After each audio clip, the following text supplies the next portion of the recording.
Welcome to the Appetite for Discussion Show with your host, Brendan Crouch. Hey, thank you, Julius. I appreciate it. Hey, everybody, thanks again for tuning into the podcast, and this is also on Facebook Live at the moment. Our guest tonight is Mr. Andrew Moose, who has been here before. He's a repeat offender. So tonight's show is going to be about two people who probably have opposite opinions on stuff, but finding the center and finding common ground to learn from one another in a respectful way.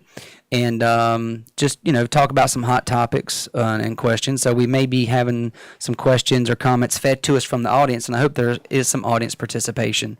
And remember, stay positive, folks. Okay, again, I'm not going to leave here today a bad guy. Moose isn't going to leave here today a bad guy. This is, this is all for good and trying to spark good discussion, respectful discussion, right? So we can all learn. Most importantly. We can all listen, laugh, and learn from one another. You can check that out on the new T-shirt on the website. That's right. All right. So, well, thanks for having me, Brandon. I appreciate it. Well, thank you for coming on. And before we do get started, I want to say two big congratulations to you, sir. Okay. Number one is congratulations because you just got married. I did. You did. Yeah. And that was the most magical moment of your life. It was. And who's the lucky lady? Her name's Ashley. Also known as now Miss Moose. Mersers. Moose. Yeah. Moose. Mersers. And where did you guys go on your honeymoon? We are going to Cabo San Lucas over Thanksgiving. Whoa. Yeah, we're excited about that. Are you going to go to now is that near Cabo Wabo or a totally different place? I don't know where Cabo Wabo is. Cabo San Lucas is on the peninsula of Baja. So you go to San Diego, head south until you hit the water. Okay, it's where Sammy Hagar has a place and his tequila Maybe that he has. I don't know, but if you're near there, go see the Red Rocker. Oh, okay. I would. I don't know if you can. I don't know if that's a real thing. But congratulations to that. Marriage is a wonderful thing, and I hope you and your wife have many, many years of happiness. Thanks, man. Also, congratulations, too, because a guy that you know and had the privilege and wonderful fortune of being on his house band, John Reap, was just on the largest podcast in the world. Not Appetite for Discussion. He was on Joe Rogan last week. He was on Joe Rogan. So congratulations, and I hope that that comes to bear some fruit for his show, Hickory Live, and for you guys and what you're doing for sure in the Hickory area. And so I am pulling for him, which means I am doubly pulling for you, my friend. Oh yeah, it's a jungle out there, man. We're the last time we were on, I was on here. We talked about Hickory Live and what was going on with it and all that good stuff. And we've been shopping it. We've been shopping it hard to the networks and just hoping somebody's gonna pull the trigger on it. And you can go to hickoryliveshow.com and check out some of the sizzle reel that we've cut together. It's about 3 or 4 minutes or so, and you can also check out his new Hemi commercial if you can remember that. John had 6 or so commercials back in the 90s with Dodge. Is that thing got a Hemi? Hickory, all that stuff, and he jumped ship and he's with Toyota now, so go check him out. Oh, that ought to be fun. I have not seen the commercial. Allegedly. Rumor has it. Rumor has it, yeah. So hickoryliveshow.com. Go check it out. Okay, guys, so check that out. And also check out all the show supporters here with States Vegas Clothing Company, States Vegas Radio, Hunk of Junk Hauling, Kasey.tate Farm Bureau Insurance, and Dustin McCrary Law. All right, so we're going to get right into it. I got a couple questions here or comments. Look at it, mixing up the bag here so nothing gets off and cheating. So what we're going to do is the first question. This is actually just a topic. Here's my idea, and we'll see how this goes. Okay. I'm going to list the question of the topic, and you tell me how you feel, and I'll tell you how I feel. Okay. However, you are going to now argue or give the opinion from the opposing view. Okay. Right? I like this game. You like this game? I do. Okay. So here's the first question. Mm-hmm. Should weed be legalized? No. It should not. It should not be legalized. You told me to take the opinion. You tell you what I feel like. Moose feels like weed should or should not be legalized. I think cannabis should be legal. Yes. Okay. Now I am undecided. I used to be a hard 100% no. Okay. Now, as I've gotten older and research is coming out, I feel that I'm more leaning towards possibly. Okay. At least on the medical marijuana side, 100% for sure. Okay. And CBD oil and stuff like that. Sure. So, you tell me why, since you're a marijuana proponent, now tell me why it should not be legal. There's about one doctor out of 100 says that it says it's bad for you. So I'm going to believe in him. Mm-hmm. I'm going to believe that one guy that says that marijuana doesn't have any healing properties. It doesn't. It destroys families. It kills brain cells. You're having a hard time. Can you get the sarcasm? I'm getting it. I'm feeling it. Yeah, all these very logical studies that happened back in the 60s really just dictate how we feel on it, and I think we should keep going on that. Yeah, should keep going on that vein. Believe those antiquated studies back from the 60s. Well, I think we should definitely believe those. Well, I think I would take the opposite and say that it should be legal. Is that how I'm supposed to do that? Yeah, Okay. I think you'll get better. It's warming up. I don't know. Hell, I've never done this. So, okay, I think weed should be legal. Because we are, first of all, the reason it was even declared illegal was because of the paper industry way back in the 30s. Right. Because Eli Wheatley. That's right. Because they were producing hemp, and it was so strong and so durable, it was he was afraid that it was going to take over and impact the paper industry, correct? Yeah. And to the point that Fred T. Ford, I want to say one of the first, if not the first, Model T Fords was made out of hemp, and it was so strong and durable that they hit it with a hammer and it didn't dent or break the fenders. Right. So, and now we're learning more and more the uses for hemp, and there's a huge hemp factory, I believe, that just opened up in Columbia, South Carolina. So we're learning more about the hemp plant and the medicinal purposes that it can help with. And if you can have a plant that grows organically and there's a chemical, I believe it's CBD. Look, I don't know a whole lot about this stuff, but I do have somebody who's come on the show to talk about this. So I'm trying not to talk out of school. But if it can help with kids in seizures, then why would you not? Right. Why would you not give them something that doesn't get them high? Right? Correct. It's something with the CBD that has no THC, to my understanding, that is going to help them. And if it's helping people with traumatic brain injuries, if it's helping people with post-traumatic stress, if it's helping anything that can help people with their brain and injuries and recovery, why would you not? Right. I would even take it. I mean, am I still the dissenting opinion here? Yeah, we'll have fun with you being dissenting one more round. Okay, one more round. So, I definitely think the government should definitely tell us what to do all the time. So let's definitely just.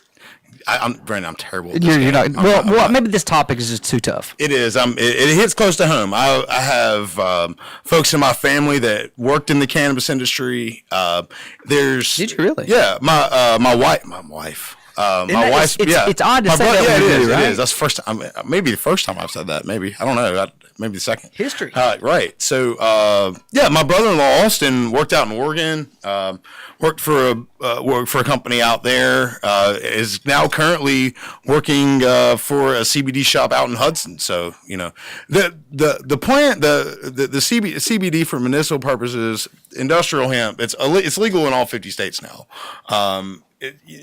There's just a lot of reasons why why people should be proponents. There's just honestly, like at this point, the folks that have dissenting opinions on it. I feel like they're just ignorant to the issue. Right. Well, let me switch gears because you switched gears. You've switched sides. Okay. We'll go back to you being for it, and I'll go for being against it. Okay.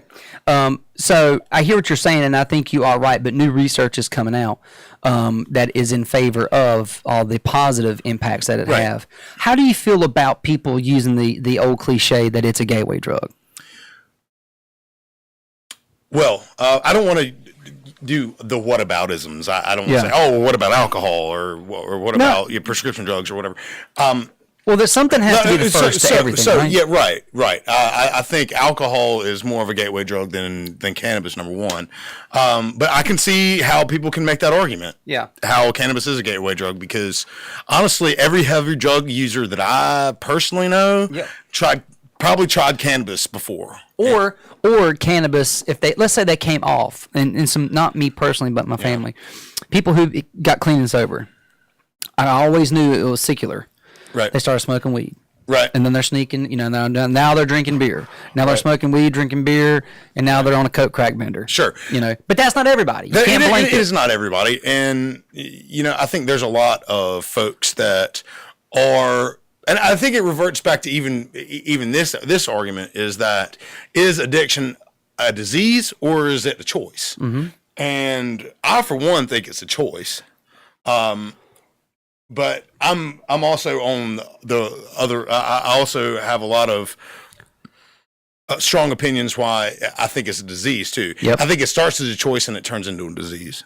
If that could even be possible. There was a topic that Charlie Engle was on my show, and he's a recovering addict, best-selling author, and he's done a lot of amazing things and has a great story. And people should read his book, Running Man, and listen to that show too. But that was a question I wanted to get to with him. Me being a healthcare professional, I understand the disease part of being an addict. However, me being a family member does not understand and thinks it's sometimes used as a crutch. Right, I understand that too. But that can also lead to, well, I'm an addict, to low self-esteem, and now it's depression, and then it's okay for me to fall because, well, I'm just an addict, and that leads on a whole different road of mental illness, really. Right. There's, I've seen that too. I've seen addiction hit family. I've seen addiction hit folks that are super close to me. And I will say this. How choice kind of segues into a disease. I'll just give you a prime example of how you hear a lot of these folks, and I'll kind of transition into like the opioid epidemic. Really, is when people start taking opioids for legitimate purposes, and it spirals into a heroin addiction. You hear about that. Right. All the time. So, there's a lot of gateways for a lot of different things. And I think it's, if you pigeonhole cannabis as a gateway drug, I think you're doing it a lot of disservice. And I think you're also giving opioids a disservice when you're doing that, because I know plenty of people, myself included, that have gotten injured, had to use opioids because of the pain, and were just fine getting off of them. Yeah, sure. And that's the thing. And it kind of leads into this conversation as well. Is like, how much interference do we want in the government into our daily lives? Right. Like, why do we need to have the government telling us that I'm not allowed to smoke cannabis after I get off work because it makes me feel great and it's better than alcohol for your body, and it's scientifically proven that it is. True, and when it comes to prescription drugs, cheers nonetheless. Yeah, cheers nonetheless. Right. Backing up a second though, I think there's a lot of, and I've seen it in my profession, especially many years ago, that unfortunately, I think physicians have a tough job. But I do think, and I have seen them miswrite prescriptions for narcotics, and they're abused. And you see someone come in overdosed, and we give them charcoal, bring them back, discharge them, they're back the next day with a new prescription of 90 tablets, and they're all gone. Right. That was something that was, that happened way too often, still happens way too often. Sure. So there's definitely a prescription pill problem out there, and maybe that's where the CBD oil comes into play that doesn't have the THC. Right. If it's something that can help with chronic pain, and people aren't getting high from it. Right. Why would you not? Well, there's. Ooh, here, you know what? Actually, I want to interrupt for 1 second because it's your show. Yes, right. So I actually was. There was a lady that I met doing a junk job for her, and she has cancer. This is like the third reoccurrence she's had a cancer, and she goes to her doctor. And she goes to the pain. I think it's not the pain clinic that she goes to, but she gets a prescription of Percocet, and she gets to take one a day. Right. And she said, but the pain is becoming so unbearable because it's in a very sensitive area on her body. Right. That she asked the doctor, "What if I were able to take? Can I take CBD oil? Will it help?" And they said, "You can, but if you come back here and you test positive for THC, you're out of the clinic." Right. So then a different doctor came back in, and she was scared. And she was like, I don't want to be kicked out, blah, blah, blah. Because she needs that one perk a day. She needs the 5 milligram a day. And he said, I understand that you're in pain, and if this is going to help you, honey, then you find it and you take it. Right. You know, if you can find, I'm sure there's you can get it legally now. Yeah, it's legal in all 50 states. I think the only thing that made it illegal in North Carolina pretty recently is that retailers can't sell it in food form. So like, you know, maybe CBD tinctures that are in like drinks or food or candies, things like that, you know, just aren't. I'll give you an example. So when I was, you've known that I've had bad feet for a while. I mean, I think that's. You mean like ugly beat up feet? Oh, well, I do have that. I've had that for years. You got boomerang feet forever. So no, I just had bad inflammation in my feet, and I use CBD salve every single day. Do you really? Yeah, every single day. It's well, not every single day, probably every other day. Yeah. Because you don't need to use it every day. And it works. It's like icy hot on steroids. It works. Man. I've also had. Does it have THC in it? Well, here's what I'm getting at. All right. Is that I've also, full disclosure, have had that. I had the balm that has THC in it. Honestly, the CBD that I get up the road in Hudson, North Carolina, works better than the THC will. Really? So yeah, so it doesn't necessarily have to have the THC to work. Now, granted, it's different strokes for different folks. Right. You know, I'm sure if there's some stuff that has the THC in it, might work better for some people than it does either. Sure. Back to my same point. Who am I to say that you can't do that? Right. So I think it's a personal choice, and this goes for a lot of things across the spectrum for me. If you and your doctor or yourself, and you've done enough research, decide that as an adult in the land of the free, that I want to try this to help my aches and pains or anxiety or just day-to-day life to make myself feel better, then I don't think I should have any say in you not doing that. Yeah, for the most part, I'm for the government getting out of our business as much as possible. I mean, look, they're a necessary evil, right? Of course they are. They were initially, supposed to be this little tiny thing that states ruled themselves, right? But it's morphed into this big old monster. Oh, for sure. And, we talked about this too. Full disclosure, Brandon and I talk over text whenever, quite often about just everything, just kind of pushing buttons and that sort of thing. Just, hey, well, what about this? Especially, like when the Mueller report got released or whenever Barr released the letter or whatever. But, what I'm getting at is that,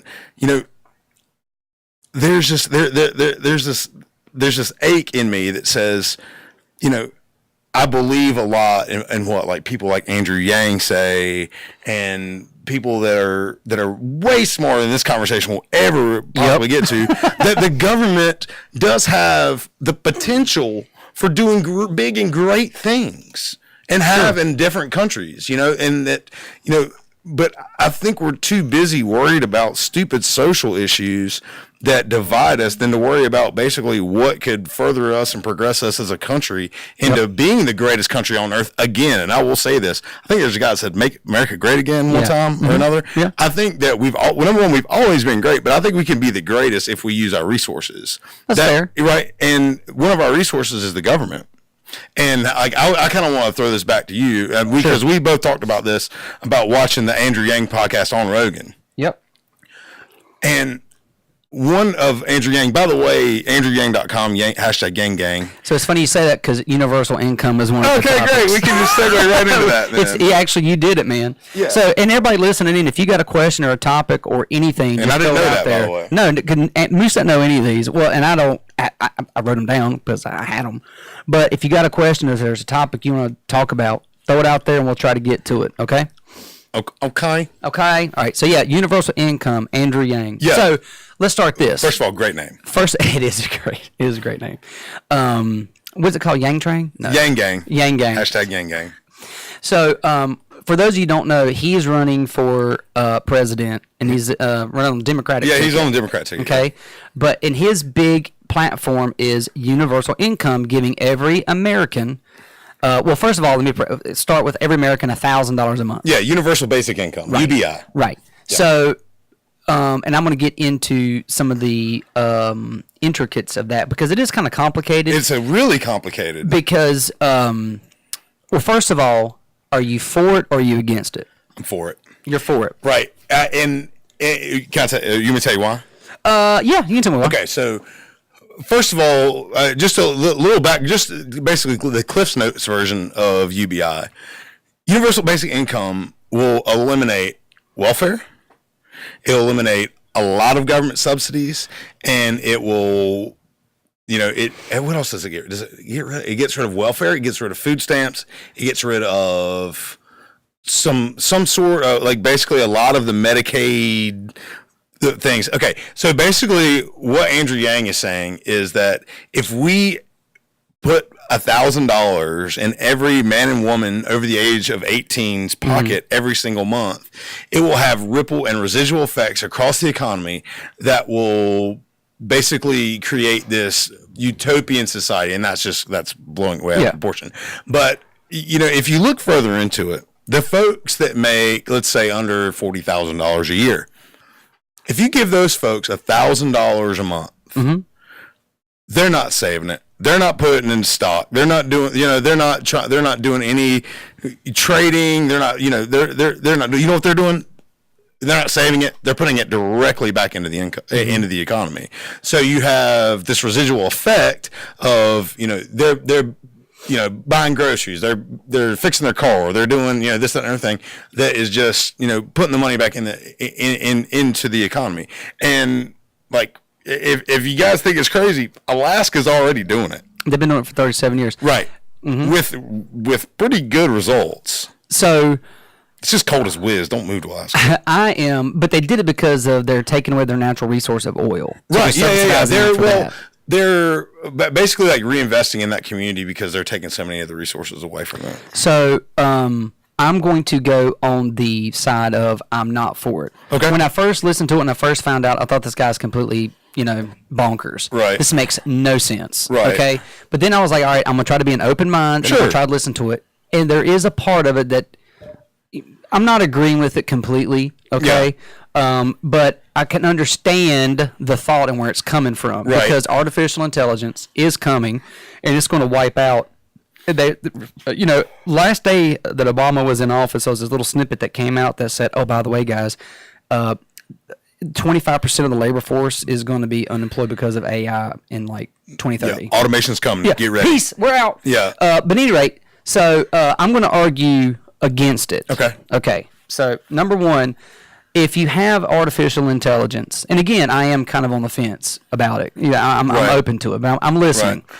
But number one, how are we going to pay for it? Okay. Right. We already have people right now and who are on the dole, who account for like $1.5 to almost $2 billion a year of federal assistance. I think that's right. Or no, it's trillion, 1.5 trillion. Yeah, it is a ton of money, man. It's a ton of money. It's a ton. So, and a lot of those people are going to use that money to go buy drugs with. Yeah. Or they're going to use that money not in a positive way. Sure. So why would we create more debt on top of, because I think the official number was it's going to cost $3 trillion. Right. I think that's a year. Right.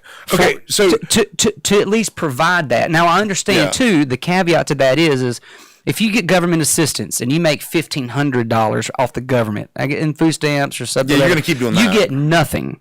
Right. Okay. But I think in his proposal you have the option to continue the benefits you're getting, or whichever one is. It's like.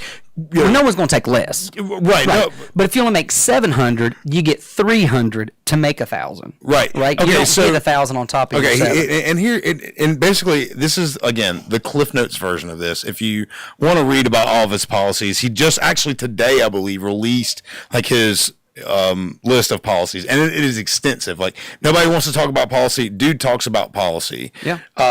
So short story on universal basic income. I for one have complained about my money going to other people and them wasting it, right? Just kind of like what you're saying. But there's this basically sociological political science theory that says there's always going to be outliers in society, right? Yep. And there's always going to be those people there. Let's just be honest, they're shitty. Yeah, there's people who are going to do good. And they're going to try to game the system. They're still on the dole, as you say. They're still doing all this. However, there's going to be a large swath of people where that $1,000 a month is going to change their life. It's going to help for sure. Right. Okay. However, though, if you is the juice worth the squeeze? Basically, that's what we're trying to figure out. Is the juice worth the squeeze? Good, yeah, good analogy. Yeah. But if let's say the AI comes and it knocks out, I'm not a huge proponent of. I'm not a fan of having AI come in and take over. Right. Okay. Because what's going to happen? You want to raise minimum wage to $15? Cool. We got 10 employees. We just cut 6 of. You're going to use AI in here. People are losing jobs. Yeah. So there's got to be a way for people to and you know, to his point, because I hate to argue because I'm on the other side for this discussion. I mean, to his point, you can't train the average truck driver in the U.S. is 49 years old and they have a high school education. Right. Research has shown 0 to 15% of the people that you try to retrain to learn something new fail. Sure. So you can't that's teach not those guys how to code. No, you can't. You know, no. and that's the thing. Like, it's tough. Those guys, you know, especially, you know, we were talking about. He gave the example of the trucking industry. You know. Yep. And you know, basically, from in 10 to 15 years, this is his hypothesis. Yep. Is in 10 to 15 years, the trucking industry is going to be basically a non-existent job for human beings, except for the last like 2 miles of distribution. So you're going to have basically lines of transfer trucks that are going down the interstate, going 55 miles an hour with nobody in them. Which is scary. It's scary in Freaks itself. me out. Right? I don't like it. So like and I think the way that they're lining this up is that, you know, there's going to be cameras, and if something triggers inside the cab that this is an issue, bada bing, bada boom, it's going to beam to somebody working like a call center. Yeah, it's basically to like telemedicine that we use now in the medical field, where you can be in Chicago, but you're assisting with a procedure in Florida or whatnot. However, in the world of cybersecurity, who is to say that something's not going to hack into that? Yeah, you can't. There's no way you can do that. Hack into it? No. Yeah, absolutely hack into it. Right. I mean, there's those issues like that. No, nothing's perfect. Nothing's perfect. And the scary thing is even if we as a society decide to to go with Andrew Yang's way, which we won't. We won't. Like, it's polling at 1% or something like that. But of course, that's what I said about Trump. Right. Well, 2.5 years ago. But there was a country who tried universal basic income and it failed. Oh, who? Finland? I think it was. Yeah, I think it was Finland. Maybe. Yeah. Julius, do you know? Was it Finland? Wait a minute. Julius is writing something down. Yes, we have a comment. Okay. Yeah. It said. Brandon McNeely. Yeah, Finland tried it. Commented in that. He commented that they tried it and it failed in 10 months. Brandon McNeely. Right. So yeah, I mean. Southern Fried Philosophy. Oh, thank you, Right. Southern Fried Philosophy, for listening in. Right, sure. Yeah, thanks for your comment. Yeah, I mean, and that's the thing. Like, these are just economic philosophies, you know. But the thing is that what's not a philosophy is that automation is coming. Like, it's going to wipe out jobs. People are.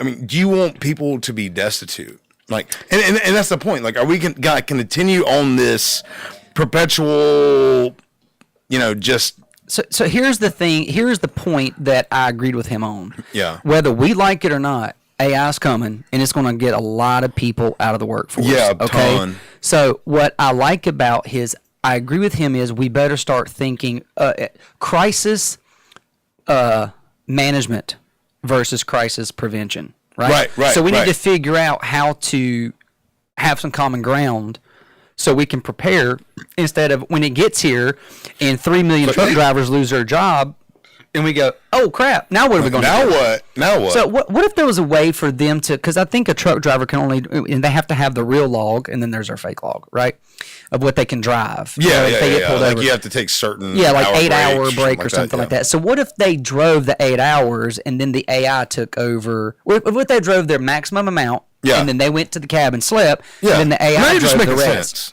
Now you're just making sense. Well, I'm trying to find, you know. Yeah, for sure. Finding the center. Finding the center. Right. Got hashtag finding the center.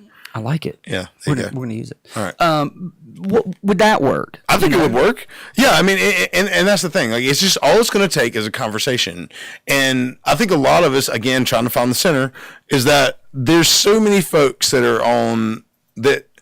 They get their head full from talking heads on TV that it's got to be one extreme or the other, when actually the answer is kind of on somewhere in the middle. Just somewhere in the middle. Right. And all it takes is a conversation. Sure. We just figured out AI in like 10 minutes. Like, that's how you prevent a trial. Andrew Yang, you listening? This is how you do this. I don't know if we figured out anything. Well, I can't you know what I'm figure out saying. how to get We figured out a plausible solution to a problem within a few minutes. All we had to do was talk about it. True. You bring it up, you discuss an issue instead of grandstanding and getting up in front of cameras, guiding everybody to try to win more votes in the next election cycle.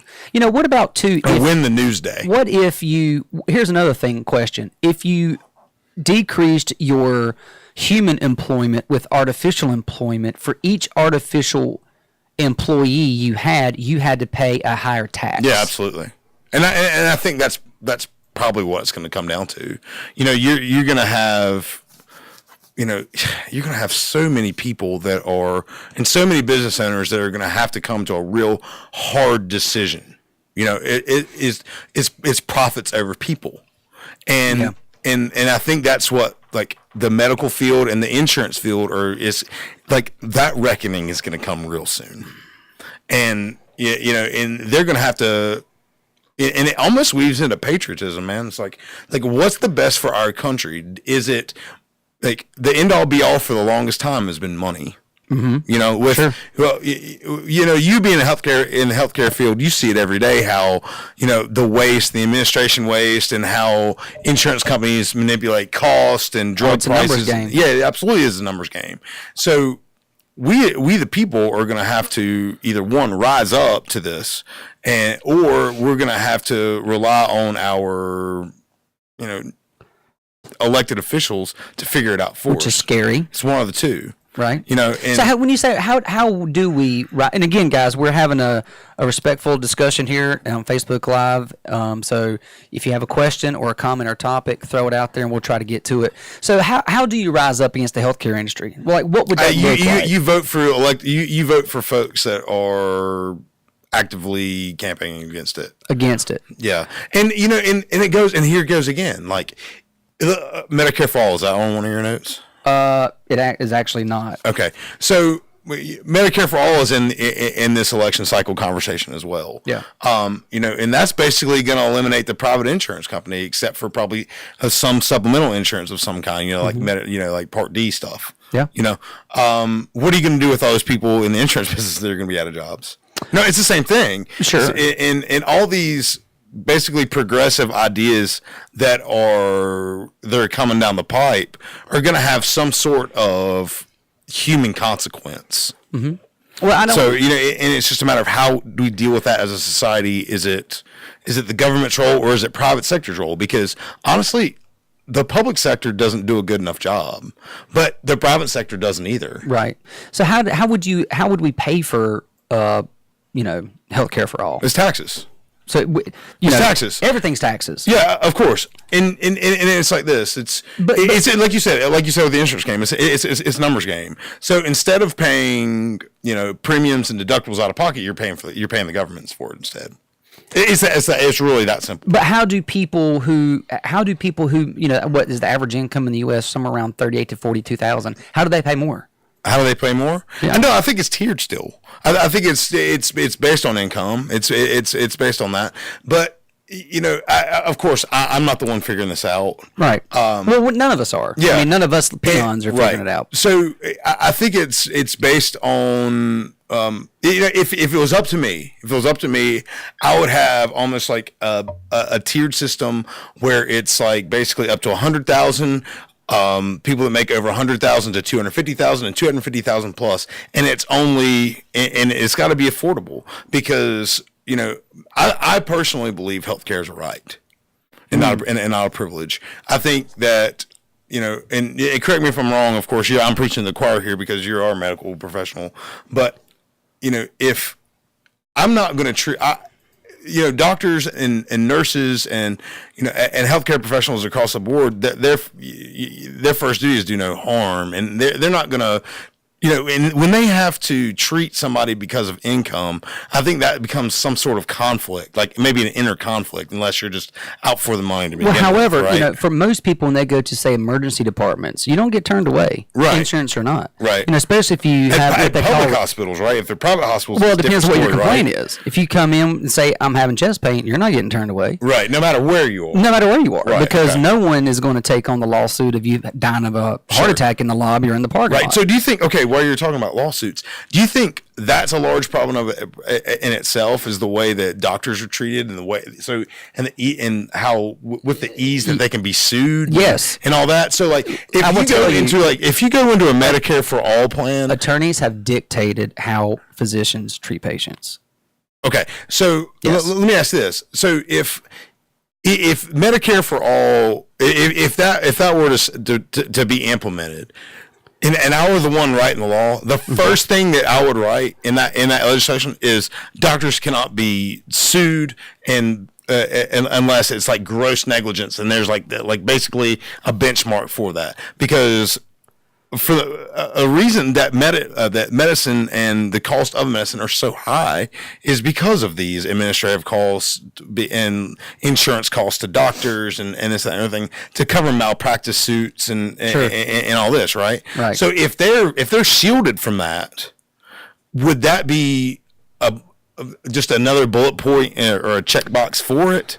I don't know. To go back a second, even though I'm a healthcare professional and I believe in helping people and do all you can, I don't believe that healthcare, is a right. It's not in the Bill of Rights. It's not in the Constitution. It's not anything like that. Life, liberty, life. Life. It's life. It's the first one. Well, if you break your finger, is that life and death? But that goes back to my point. Sure. If you come to the emergency department and you're showing stroke symptoms, you can die of a stroke. If you're coming showing massive infection, meningitis, heart attack, life-threatening, you're going to get the best care that hospital has to offer, bar none, regardless. So we're not doing a wallet biopsy, see if the credit card passes and you get insurance. We are going to do our damnedest to save your life. Yeah. Now, if you're coming in there with the toothache, if you have...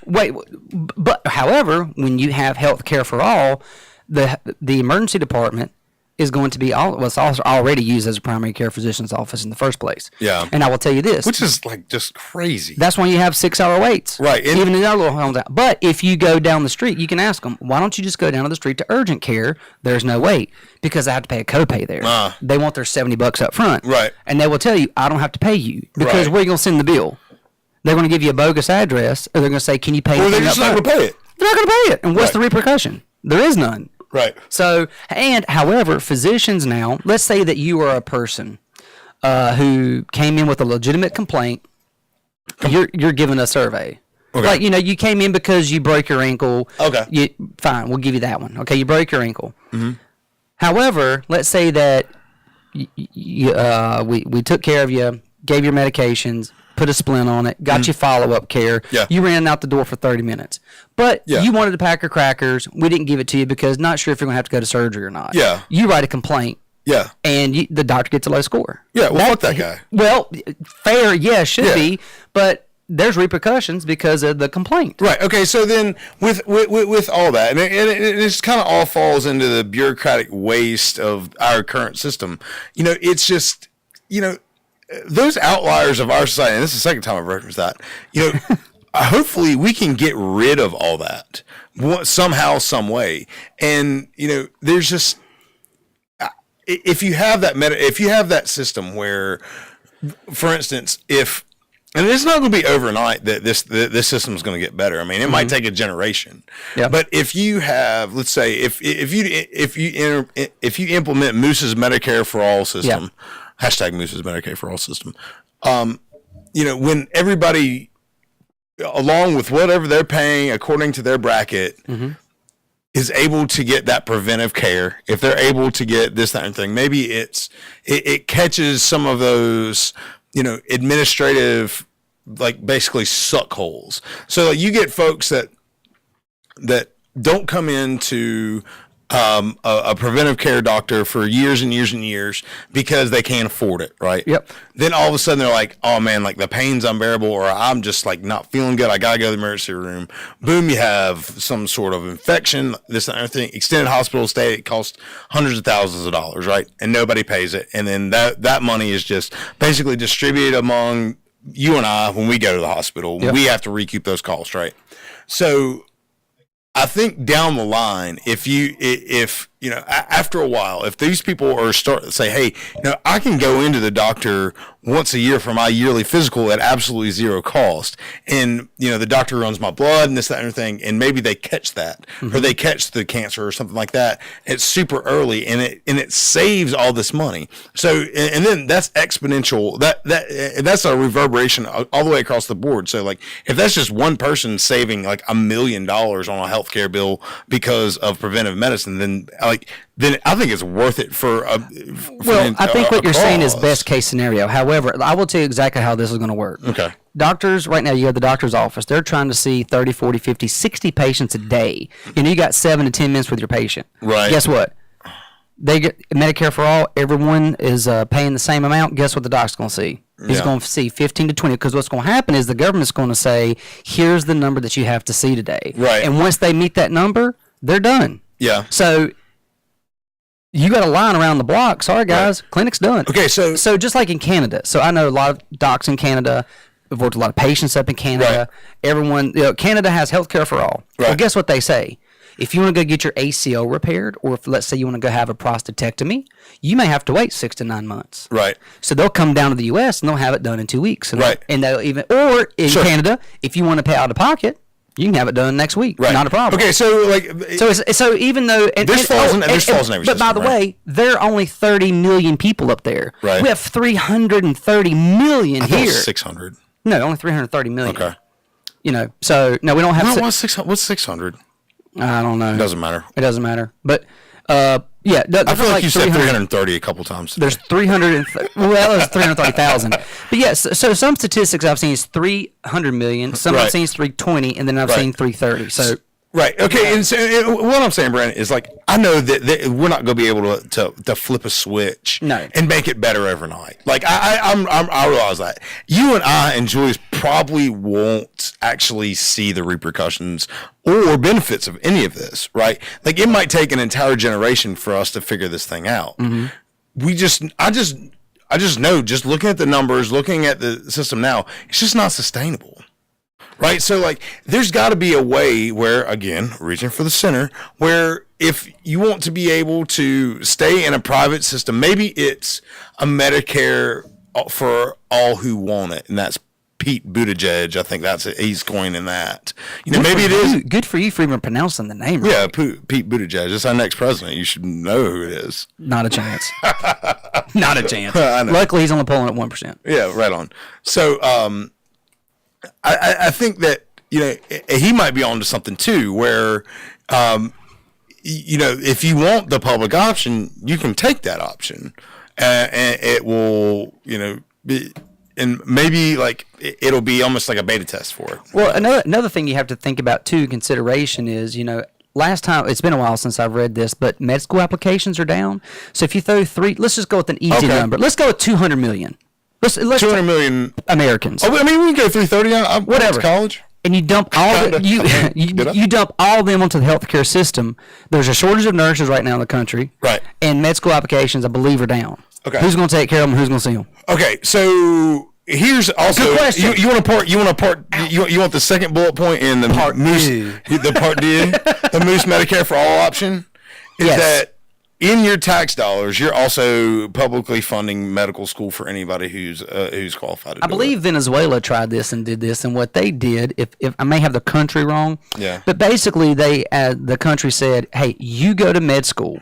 Yeah. The country's going to pay for it. Right. However, once you finish, you have to work for the government, the country, for 10 years. Okay. But you go, well, that's not bad. But here's what happens. There like you make servitude. Right, but you make X amount of dollars. So you haven't had enough time. You've had 10 years, you're paying back your debt. You only get paid X amount. So now it's time for you to new doctor, go on and start your own private practice. Now you have to pay for a staff. You have to find a building. Right. You have to find your own patients. Okay. Oh, you can't afford to do that because we've been paying you pennies. Right. So now you get to work for Right. the government until X. Yeah. Okay. So obviously that's an issue. It's a trap. So, all right. So, it kind of goes back. It kind of goes back to the whataboutisms, right? Yep. Like, we can look at history and we can look at other models and say, hey, it didn't work for them, but maybe we can learn from what they did wrong, right? Yeah, maybe there's a little nugget of good in there that makes sense. Of course, and maybe we can take these issues and kind of mold them into the American Moose Medicare for All model or whatever. So maybe it's this. Maybe if the United States government decides that you are in these qualifications and you're able to go to the public medical school or whatever, however you want to say that, you're also there's also some sort of incentives for staying longer, for doing this, for maybe if you're in the Medicare for All network, if you will, you don't have to pay for insurance. You don't have to. You get subsidies or incentives to start your own business after X number of years or whatever, because But I think that sounds good. But at the end of the day, too, the government likes power and control. So if you've got someone who's been with you and working for you for 10 years, you don't want to let them go. No, pay them then. Well, maybe maybe there's like a sliding scale. Maybe And I love your optimism. For sure. Eternal optimist. Eternal empath by optimist. nature. That's just the way I am. Yep. So, maybe it is a sliding scale. So there is some sort of incentive after the end of 10 years where it's like, at 10 years, you're making like $1 million a year or something like that. Because I do believe in some issues or some principles of capitalism where the best should be paid the most. Okay. So like if you're a public network doctor, or whatever you want to call it, mm-hmm. and you are able to, you get to you're the tits of the field, you should be able to reap those benefits. I absolutely believe in that. And I think there's a way that you're going to have to, weed out the doctors that suck too. There's got to be a hierarchy. But you can't weed them out because you don't have enough. You need a warm body in the seat. Like I understand that too. But what if we as taxpayers say that, we want the best doctors, so we're going to offer anyone who is qualified to go to medical school for zilch, for nothing. But then how do they pay that back? They don't. They don't. They don't. So they get to go to college for free. What if they don't want to do it? What if they want to be an entrepreneur? Well, then they'll have to do something else. Then not do something else they won't be able to go to this government-run Fantasyland medical school. You know what I'm saying? So like that's what I'm saying. There's gonna have to be some sort of deviation between the two. So like if you're going into let's say public medicine, we'll just call it public medicine. Sure. If you go the public medicine route, like the things that you're going to have to do, the things that you're going to have to basically adhere to for so long. However, if you decide to go the private medicine field, you're going to have to pay for medical school. You're going to have to do this. You're going to have to do all these other things. Sure, but you're going to make it very difficult for that end, so everybody's going to be on the government side. So, right. Hey, or they can go, you know what? I'm not going to do that, and I'm going to go over here, and I'm going to make a bunch of money, which is the problem we have now. Right. Most doctors come out of medical school now about $200,000 in debt. Yeah, it's terrible. It's terrible. Right. Well, then you got to go, join a group. Or you got to go start your own practice, and you're going to get married, and you're going to buy a house. Most of them are like $400,000 to $500,000 in debt, which is why most people aren't trying to. We're losing smart people who could be good doctors and help people because it's too damn expensive. Right. So then let them go to school for free. Or how about this? Why don't the institutions, the colleges, stop raping everybody for the cause because education and degrees aren't getting any better? Yeah. Well, the government's giving it to you anyway with all with the student loans and this and everything. Basically, they're basically giving you hundreds of thousands of dollars at what's the average student loan right now? Like, Well, right how now, much is that? student loan right now is $1.7 trillion, and it's the largest Right. debt in At what America. po- It's yeah. succeeded credit card debt. Okay, so And by the way, income's not going up. Graduation rate for college is 40 or 44%. It's 44%, and I believe college graduates are 44% underemployed average. Right. So you go to school, you spend all this money, and you go get a job to where you're getting paid less than what you should. Right. And income in the country, the average income, I don't think has increased since the 70s. Yeah. Which is like in the low 40s. yeah, it's pretty bad. So if you pay all this money to go to school, you should be making more money, right? And especially Yeah, I think- if college tuition has went up at a higher rate than any other, I don't want to say institution, but anything else in the country. I mean, it doesn't make any sense. Well, I think a lot of those numbers have to do with the amount of money that it's basically disproportionate. Like from the top employee to the janitor. I think it's just like this is some Bernie Sanders numbers bullshit, but like the amount of money that like CEOs and top earners of each company, when they're like 100 times more than basically their other employees, like that's where a lot of those numbers are coming from. Mm-hmm. Why the average median income hasn't been accelerated in the last 30, 40 years or whatever. Anyway, what else is on your post? One last thing I did want to say before we jump on to a new topic. Sure. What is the one program that the government's ran that's great? You can take all the The time. government is really good at writing checks. Like they're really, really good at writing checks to a lot of people at once. Unfortunately, that is not a program, and that's killing us. I would say Social Security is one. Social Security. How we take care of our retired people, at least we don't let them. But that's die in running the out. I street mean, that's a after Ponzi scheme. What is it? The first lady who ever drew Social Security paid in 2 weeks and got like triple her income or something crazy like that she ever paid in. I don't know. Yeah. But it might not even be there for us. So I don't No, even it's know why we're not. talking So about this. therefore, it's probably not a good program. And Allegedly. didn't they take away from Social Security to help pay for Medicare for all? Didn't Obama do that? Didn't they dip into Social Security fund? I don't know. Did they? Yes, sir. Links will be in the comments for all these alleged comments that Brandon made. These alleged things, damn it. Peace, love, and the man can happiness. improve all these Peace, numbers love, and in the happiness. comments. That's the problem. Conservatives always are forced to prove. Liberals just can throw stuff out there. Peace, love, and happiness. All right. I love you, Moose. Okay, so someone did ask, again, if anybody has a question or comment, throw it in there. Why does it seem young people today can't handle anything or anymore? They have a lack of coping skills. Lack of coping skills. Yep. It's the breakdown of the parental. It's the breakdown of the family unit.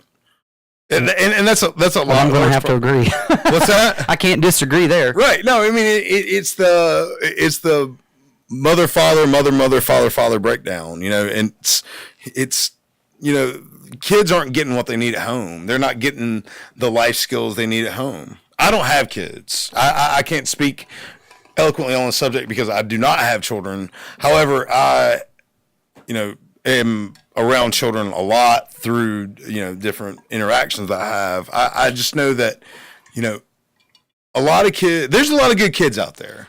I think honestly, raising kids and seeing kids and knowing parents and being around a lot of different kids growing up, I think parents are afraid to say no.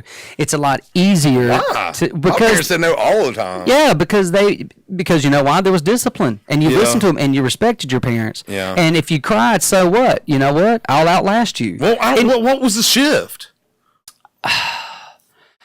I don't know. There was something that happened to where, if the kid cries or, this whole, I don't know where it is, but there was something was it Freud? Or something like if your kid cries, you have to go in there and pamper, like pick them up, because then there's like this distrust that they don't, if they're in need. You can't let them cry it out. You can't let them cry it out. Right. There's some. Oh God, I'm going way back. I only got an 8 gig memory. Right. Somebody's listening can tell me what I'm stumbling on here. But anyway, something. I think it was in the 80s, man. if I'm thinking back right, where like people got softer on the kids, and you should be soft and you should be compassionate. You should love your children, and you shouldn't maybe necessarily rule with an iron. What is that? I don't want to say iron fist because that sounds bad, but you know, Iron fly swatter. An iron fly swatter. You know, I mean, there are times where you have to take a pause. I mean, look, 2-year-old twins running around, man, you can lose your mind. Yeah, but you have to just collect yourself, get down their level, and try to talk to them. If that doesn't work and they keep throwing a tantrum, you know, you got to go kick them across the floor. And if that doesn't work, you know, then you send them to timeout. Sure. In the corner. Yeah. You know, take the toy away. It's actually okay for them to cry. I don't know of one clinical case, and if there's anybody out there listening, you can tell me that a kid died from crying. Right. Pretty sure that's think zero. so. I think. Exactly. It's also the same with people that have died from using cannabis. But I think one did overdose. Get hit with the head and the bale of it. I think, I don't know. But also, I think people's patience have worn thinner. You know, we want instant gratification. Stop crying. Here's the iPad. Stop crying. Here's my phone. Sit in front of the TV. The family unit's broken down. Yeah, for sure. I think the screen's ruining it. The screen is ruining it. Yeah. For sure, 100%. And we're trying our best to fight that battle of no phone, no iPad. There doesn't know an iPad exists. Yeah. Not in our house anymore. I just saw something flash across the news feed or something that like, but all the Silicon Valley execs like Zuckerberg and you know, guys that are like, you know, the ones that have children are basically like my kids aren't using the screens. Like they know that it's terrible. They know that who was maybe he was the president or vice president, Seth something or another. You know, he was one of the like top 3-4 guys of Facebook, right? Yeah. And he even said we knew we were creating something addictive and that was going to be bad. Like we knew there. He either did an interview or he wrote a book or did something like, we knew we were putting something out there that was going to be addictive. Is that the dude from Hickory that said that? There's a guy from Hickory that was in Facebook. That was really? No, originator of Facebook. He's kind of the guy who's got the curly hair. I think Justin Timberlake played him in social media. I didn't see it either. But anyway, it's interesting that they knew. Could you imagine? Okay, think about this. Like cigarette companies. Bingo. So if the cigarette company's like, yo, God, we knew that shit caused cancer. Yeah, and we knew it was addictive. Still sold it. Yeah. You know, I'm pretty sure there was a massive lawsuit that R.J. Reynolds had to pay out. Yeah, like, what, 10, 15 years ago? Yeah, it's coming. So when's Facebook going to have to pay billions of dollars because they start smoking cigarettes? Like the 20, like hardcore smoking cigarettes. Oh, God. Like dawn of time? Yeah. Well, then when did the RJR catch lawsuit? In the 90s? So in 80 years, you know, because teen suicide and kid suicide rates are up, you know, and depression. It's well, maybe we'll do something about it. We'll pay a fine. Okay, it's like this, man. Like, well, I know we're jumping around on topics like a mother, and we apologize to all our listeners out there. However, like, you know, the screen time and social media and, you know, the breakdown of the family unit and everything, there's definitely correlation to all that. Oh, yeah, 100%. Because, you know, how many times are you out at a restaurant and you see 4 people at a table and all 4 of them are at their phone? That's the point of my show. That's what it's all about. Hopefully they're watching this. Hopefully. However, if you're not, put your phone down and then watch this. Right. But, you know, that's also, what we're doing here is a double-edged sword because most people are going to watch and listen to this on their phone. Yeah. You know, but you can incorporate. My entire livelihood depends on you, on people on the phone. Right. Luckily, my livelihood doesn't depend on TV. Mesh.tv. Yeah, the Mesh.tv. The Mesh.tv. You can plug it. You just did. I just did. You know, I think there should be rules. People should set rules. No phones at the dinner table. Yeah. You know, when you need to have time away. And even I'm guilty, man. You know, I use my phone. I'm addicted as just as good or bad as the next guy. Sure. You know, I try when I'm on vacation, I try not to get on my phone and check work email. It's hard. But I sneak away to the bathroom and make sure I'm not missing something. Because you want to be present. You want to be present for those people. You want to be, you and I are the same way, man. We've got 10 irons in the fire at the same time. Yep. Hard to say no. Hard to say no. Hard to say no, right? You know, for our mental well-being, for our family's well-being, like sometimes we probably should say no. It's really more for our family. Yeah, for sure. For sure it is. We can manage it. Right. Let's add another project. Yeah. Anyway, well, y'all put down your phones. Not yet. What's the new subject? The next subject is going to be somebody wanted me to ask you. Where did I write it down? Ham sandwich or turkey? How dare you, Eric Hansen? I don't even have to look. Ow! Yep. Ham know- sandwich. Hashtag Chon on. Ham sandwich. Ham sandwich. Yep. That was a. There's very got to be a cruel- story in there. It was a cruel nickname I picked up by an assistant soccer coach when I was a kid at Statesville Senior High. Coach Eric Hansen of Statesville High School Greyhounds probably brought this up. He did. Yeah, I'm sure he did. I saw something flash across as Eric something. But Chon on, I was a freshman at Statesville, and I probably dicking around at practice or something. He says, "Moose, come on, you look like a ham sandwich out there." He couldn't say that today. No, hell no. You can't say that today. You know why? Because we're soft. Yeah, I was soft. I was kind of soft. I'm only 8 pounds away from where I was when I was a senior in high school, believe it or not. But See, they're good for you. yeah. But no, Chon On definitely called me a ham sandwich. And Eric, that name stuck, at least with me and Eric, for a long time. So that's where the ham sandwich came from. Yeah, Coach On was my wrestling coach. Yeah, he was. Yeah, we just Great became friends wrestling on- coach, too. Great wrestling coach. He was a great wrestler in his own right. I think Appalachian State, right? Pretty sure he won a state title or two. Yeah, for sure. Yep. That's one of my Powerful Chon On. powerful. That's one of my biggest regrets is I quit wrestling my Really? sophomore year. Yeah, I hurt my back and I used it as an excuse. The doctor did say you can either play baseball this season Yeah. or you can wrestle. Yeah. You know, Brandon and I used it. we're on a JV baseball team at Statesville Senior High. Our freshman year. Our freshman year that went. And Chon On was that head coach of that team. Yep, bless his heart. We went 1 in a million that year. 1 in a million. He goes, "You guys supposed to be good. You guys are terrible." Because we actually did have talent. Oh, we were there was a lot of basically Statesville juniors all stars on that team. Brandon Jolly was a really good baseball player. Parks Collins was a really good baseball player. You and I grew up we grew up playing baseball together. We were decent. Believe it or not, I was the MVP of the season that year. You were? Yeah. Man, congratulations. Thanks. Joe Pickett was on that team too. Joe Pickett was. I called for Joe Pickett. That's right. Yeah. Yeah. David Ashburn allegedly thinks that I made 33 errors in that game, one time. It was close. Pass ball. Because I've never seen a curveball in my life trying to catch that. You got to get in front of it. You got to get in front of it. If you can stop a soccer ball, you can stop a baseball. No, that's not true at all because... Man up. Yeah. Stop being soft. Ham sandwich. No. Listen, the ham sandwich over here says, Moose couldn't hit a curveball. That's why he quit baseball. Straight up. Nor could catch one. First base, Olay.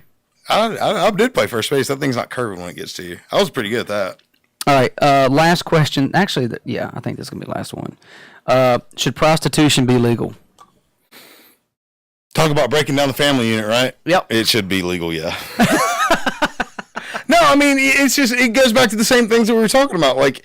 All these victimless, quote unquote, victimless crimes. Are we adults in the United States or are we children? And if somebody wants to visit a late of the evening, I can't really say that you shouldn't, but I'm not going to.